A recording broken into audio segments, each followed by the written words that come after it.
I saw a video on linktr.ee about wireless and about how many UK rappers are performing at wireless and how much it's declined. I feel like this year might be the change. It might be the change where we're going to get a different dynamic. Obviously, you got Drake doing all 3 days, but I feel like there's going to be more UK rappers there because the scene is just popping. Think about the underground. Think how many people you got coming from the underground. Even if they don't get on main stage, they're going to get on some stage of some sort. So, shout out BTB Max as well. Great content, great journalist for UK rap. I can feel him going top.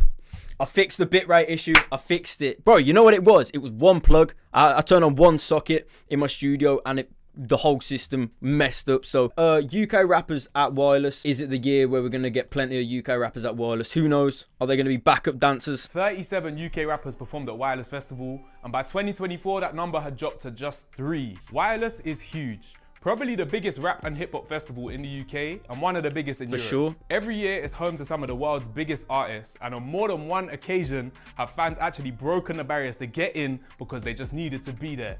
Shout out the guy I know that bought a shovel and dug his way in at one time. For a decade, Wireless was the go-to place for UK rap. Yep. Artists like Skepta, Stormzy, DBE, Giggs and J Hus have all headlined. And it wasn't just big for the fans. Remember that video of Cadet emotional after he got the call that he was performing at Wireless? A full circle moment, especially after Crep brought him out in 2014, sparking his passion for music. It meant so much just to be at Wireless. So I feel like it still is a big thing to be at wireless, especially as a UK rapper. Getting a chance to perform at wireless is sort of like an exception into the scene. The scene's accepted you when you perform at wireless. I feel like we're going to get a lot of artists this year performing at wireless for the first time that probably haven't performed there before. And this year might just be the first year. So, like, I know Drake's doing all 3 days, but bro, a lot of UK rappers don't have the clout to be performing on like a headline status. Do you know what I mean? Even if you're just on the card at all, I feel like it's an acceptance into the scene, and I feel like it still holds that way, even if people don't think Wireless is still the festival it used to be. I still think this year it's going to be live.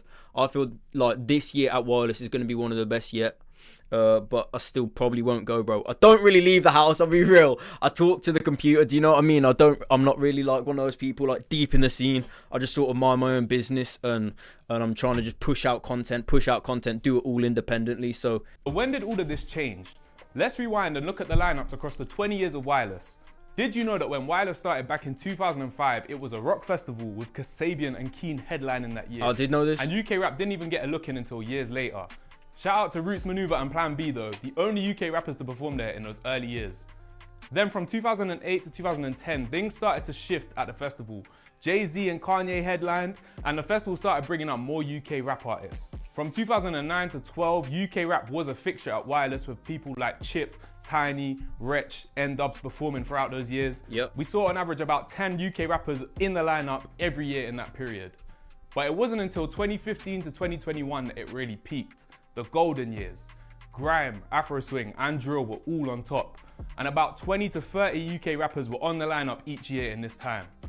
Wireless even dedicated a whole day to UK talent, and the scene was flying. But in 2022, things took a turn. Wireless 22 was huge. 3 locations, each hosting 3 days. Madness. See, I didn't even like this 3 location thing. I know it's good for the money and that. Obviously, the money, amazing. Like having the opportunity to have Wireless in Birmingham, what was the other one? London and somewhere else. Cool. But I feel like just one location is better. You don't want to Love Island it when you just overrun it, having it like, you know what I mean? When you have it too much, it takes away from like the feel of it. It's like something to look forward to. And if you got it like in 3 locations, I don't know, I just prefer it when it's in London. But across the 9 headliner slots, only Dave was representing the UK. Still though, 27 other UK rappers featured that year. But fast forward to 2023, and there was just 4 UK rappers on the lineup. And in 2024, only 3. Did something happen in that massive 2022 festival that sparked this? Was it a problem with Wireless, with UK rap, or was it something bigger? First up, it's not just Wireless. Other festivals like Parklife and Reading and Leeds saw similar declines in UK rap representation in recent years. So it's more than just one festival's decision. Now, one theory is beef between artists. I don't love this one, but I guess if you think about it, during the golden years of UK rap at Wireless, there was a strong sense of unity and artists supporting each other made it really easier to book them. Nowadays, with the rise of drill, there's a lot of known public beef, and with incidents like Heady and Tion getting booked on that same flight, and even Central C and Cairo Keys at Wireless a few years ago, maybe it's safer for festivals to shy away from booking too many UK rap artists for fewer chances of drama. Another Yeah, I see what he means. I do see what he means. Having people booked, it's going to create beef. But the problem is, like, they're artists, you know what I mean? Business, you put business before a lot of that. But obviously, these street guys, it don't matter. It don't matter how much money they're getting paid to do the festival. If they see, like, someone they don't like, it's on site. So I get it. But at the same time, Wireless, it's like a 3-day festival. If you know, like, 2 people don't like each other, you just book them on different days. Do you know what I mean? I know it's a bit annoying, but it's rap. It's part of the scene. Like, it's going to happen. So there's easy ways to solve it. I do get it. Like, I do get it. But I don't feel like it's 100% a reason for the decline. I'll be real. Like, rap beef, that's not a new thing. That's been around for ages. possibility is the change in music landscape. COVID, lockdown, and the rise of TikTok have completely changed how artists break into the scene. New artists go viral and become stars without ever releasing a project and not having a catalogue to perform live. True. They might not have the stage presence or experience either. It's a risk for festivals to book these newer artists without knowing if they'll deliver live. But then again, there's still plenty of established, relevant artists that they could book instead. Yeah, and that's why I feel like we'll get a lot of underground artists this year. A lot of these underground artists have been putting on their own shows. You know, these underground shows, you know, like the ones that the Ozbat, the Ozbat lot did. They have been, like, doing their own shows. It takes a lot of the risk away when you know someone's going to perform live. A lot of these people don't have live performance experience. Whereas a lot of these people, the underground especially, they've been putting on their own shows, bro. They know exactly how to throw a show. And I think a lot of these underground guys will do a better job than a lot of the mainstream artists will at performing live.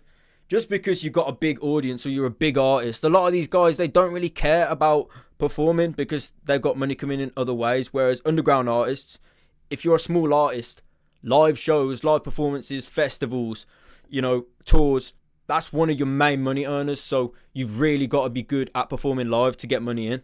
Whereas some of the bigger artists, it don't really matter. Like, if you're selling albums, if you're selling merch, you don't really need to be going on tour so much, but they will do it obviously for the fans.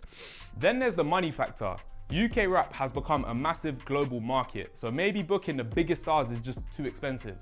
Artists like Stormzy and Central C are in demand everywhere, headlining festivals all over the world. Why would they perform at Wireless again when they could be headlining global stages or securing more money exclusively headlining another festival? Obviously, Stormzy famously said in he said 1.5 for the headline show, meaning he got paid 1.5 million to perform at Glastonbury. Central C, I don't know how much he gets paid, and I'm not about to pocket watch, but, you know, it's going to be 6 figures for sure. Still, it's not too much money to book at Wireless. Like, bro, when they had Cardi B a few years ago, she was getting paid like $1 million minimum to headline at these shows. Like, the American artists are more expensive than the UK artists are at performing live. So I know what he's like trying to get at, but I don't think Stormzy will be performing at Wireless this year anyway. I'll be very surprised if he does, but I just can't see Stormzy performing at Wireless this year. And lastly, it could just be that festivals are struggling to survive. With hundreds closing every year in the UK, promoters are looking for big names that will guarantee ticket sales. That's true. International superstars are safe bets. Drake, for example, is headlining all 3 days of Wireless this year, and it's sold out in record time. It's a financially secure option, but could mean there's less space for UK talent. Now, what does the future look like? While this year's announcement... Yeah, on that point about UK artists not being able to sell the festival, it's sadly very true. There is very few UK artists that could sell like a festival to the amount that Wireless does. Obviously, yeah, the Skepta Festival. So the Skepta Festival's good, but level-wise, bro, Skepta's Festival isn't on the same level as Wireless. It's good, don't get me wrong, the Skepta Festival looked fucking sick, but Wireless is a different level. You've got tens of thousands of people there, and a lot of those people are going to be girls. And a lot of these UK rappers just don't have that big female audiences to the point where they can be headline.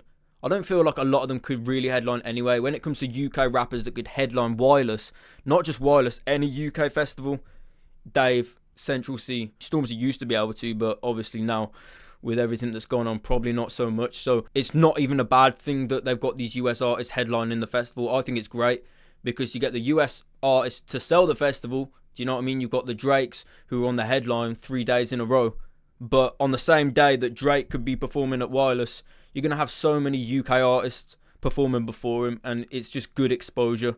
You know, even if it's just an artist like a Caro Keys that you might know Gang from, and then you go and watch him live and you think, oh shit, like actually this guy's got bangers. And then you go out, you you know, you go out your way to listen to more of his catalogue. So it'll be interesting to see what happens at Wireless this year. I think music and events are still figuring out their post-COVID identity, but UK rap is growing globally. And I think we'll have even more worldwide superstars in the next couple years that maybe will be headlining all 3 days of Wireless in the future. 100% agree. I think that international artists is the way to go, especially in the UK, because you've seen a lot of the US artists, or if you want to go out your way and go to a show for a lot of these US artists, they're probably going to be touring in the UK. Whereas someone like a Burna Boy, a Vibes Cartel, they're the people that are going to sell tickets, because obviously, like African, Caribbean, there's a lot of audience there to see these people live in the UK that probably just wouldn't perform in the UK before Wireless Festival. Whereas someone like Travis Scott, you know that he's going to go on a tour in the UK at some point if you want to go and see him live. Overall, this year, I think they've done a solid job on the lineup. It'll be interesting to see how many UK rappers are actually on that lineup. Obviously, we've got BBK on the Saturday. I don't know how many people we're going to get, to be honest.